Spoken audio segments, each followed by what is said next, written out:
je suis un artiste humoriste et comme vous le savez, le pays nous appelle.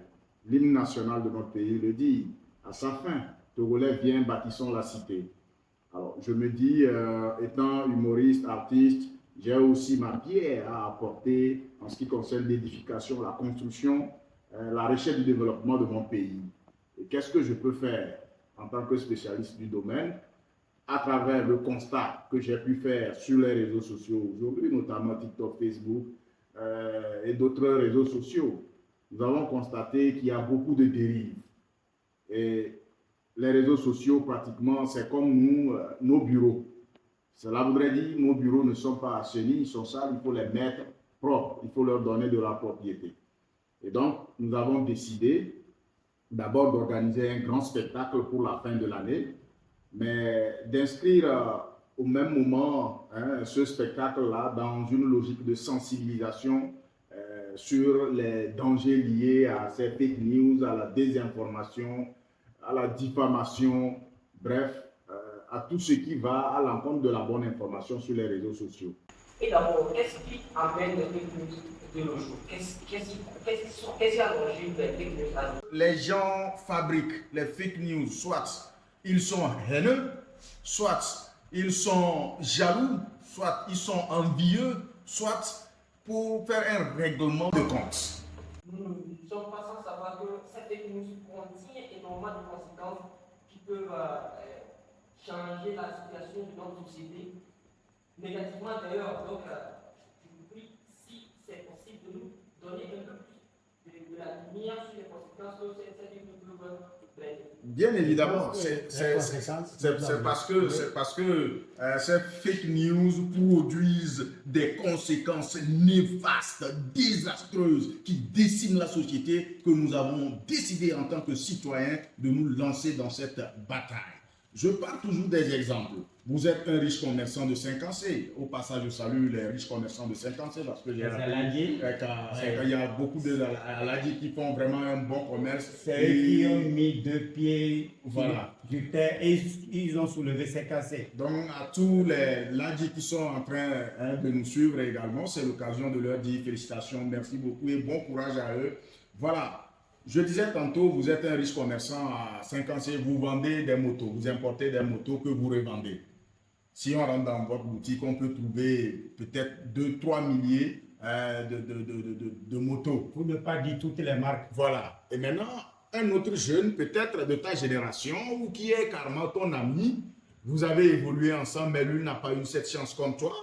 Il se décide, à cause de la haine, de la jalousie qu'il a contre toi, un beau matin, il se réveille, il commence par chuchoter, avec son téléphone, il formule ta photo, il colle un message, ce jeune a été pris en flagrant délit en Côte d'Ivoire, il tuait une fille vierge, et c'est comme ça, il tue les filles pour faire les rituels, et il a l'argent, il vient, il paie les motos. Et même une enquête démontre qu'en 2025, il avait prévu tuer 7 filles pour réaménager sa boutique.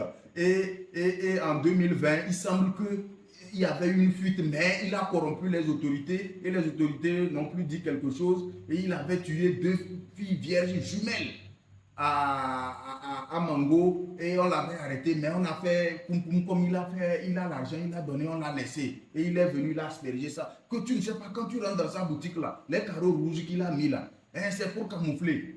Et c'est comme ça passe. Tout le monde partage. À un moment, tu vois que les gens ne viennent plus visiter ta boutique pour l'achat des motos. Les motos sont là, il n'y a pas de clients. Tu ne comprends rien. Ça voudrait dire que c'est là son objectif.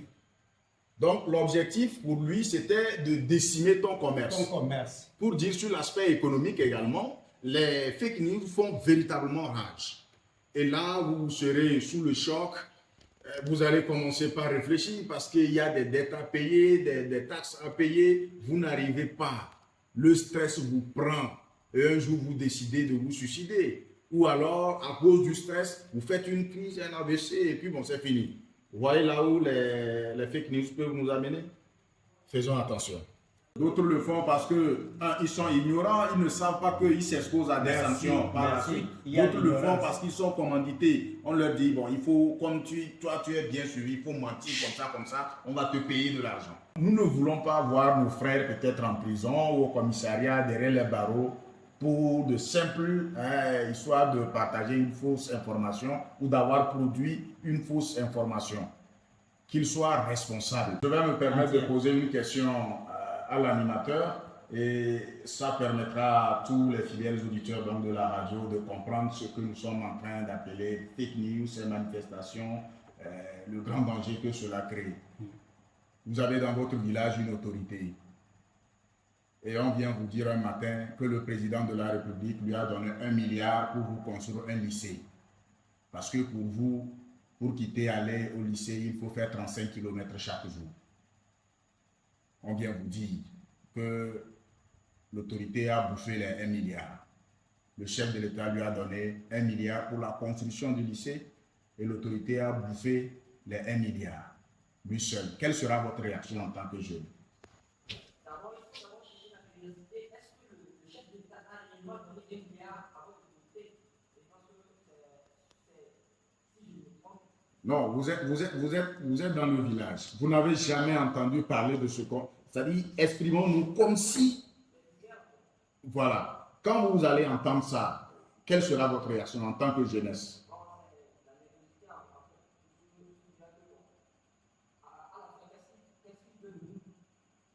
Voilà. Donc, vous allez constater rapidement, la jeunesse va s'organiser, les parents vont se joindre, on va dire non, allons revendiquer, allons chez lui, il n'a qu'à nous expliquer. Vous arrivez, l'autorité vous dit que tout ce que vous êtes en train de dire, il n'est au courant de rien. Que non, c'est vrai.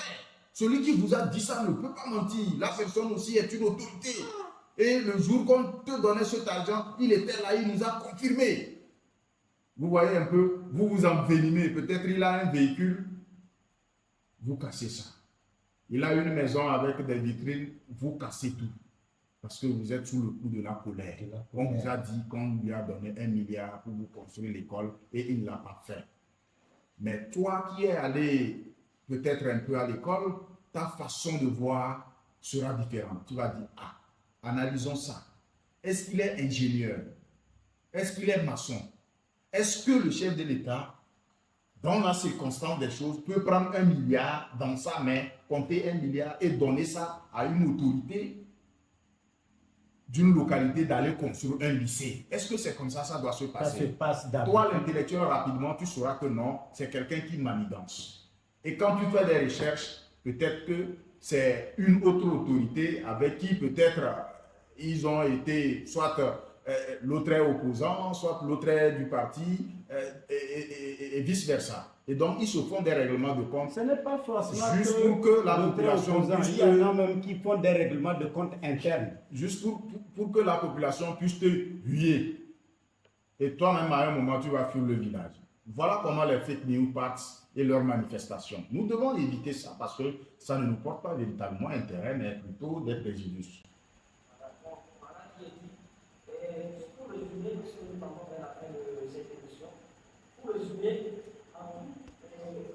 les fake news, c'est d'abord la transmission de la mauvaise information, le partage des informations en fait. Ouais. Et donc, s'il faut parler déjà de la cause, parce que je vais dire à la haine, la jalousie, avec tout ce qui va avec.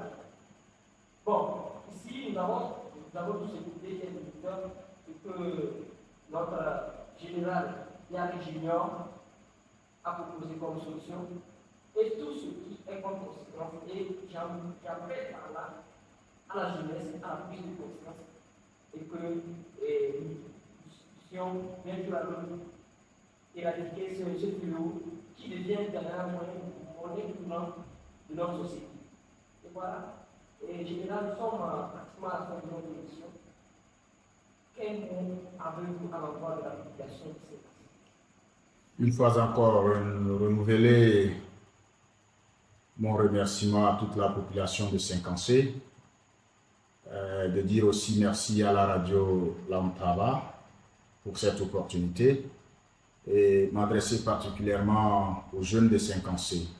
de rester vigilant, éveillé, discipliné, de ne pas participer ni à la production des mauvaises informations, ni au partage de ces mauvaises informations.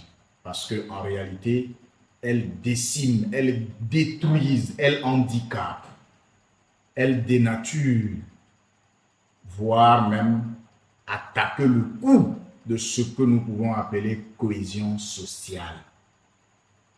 Quoi qu'on dise, qu'on reconnaisse quand même que le Togo est un petit pays, mais nous avons une tranquillité plus ou moins acceptable. Et nous devons tous faire l'effort de protéger, de conserver voilà, ces acquis de paix et de cohésion sociale.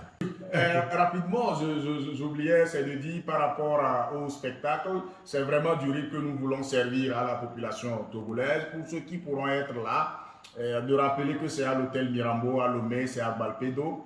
Voilà, nous avons conçu ce que nous appelons déjà les tickets d'honneur.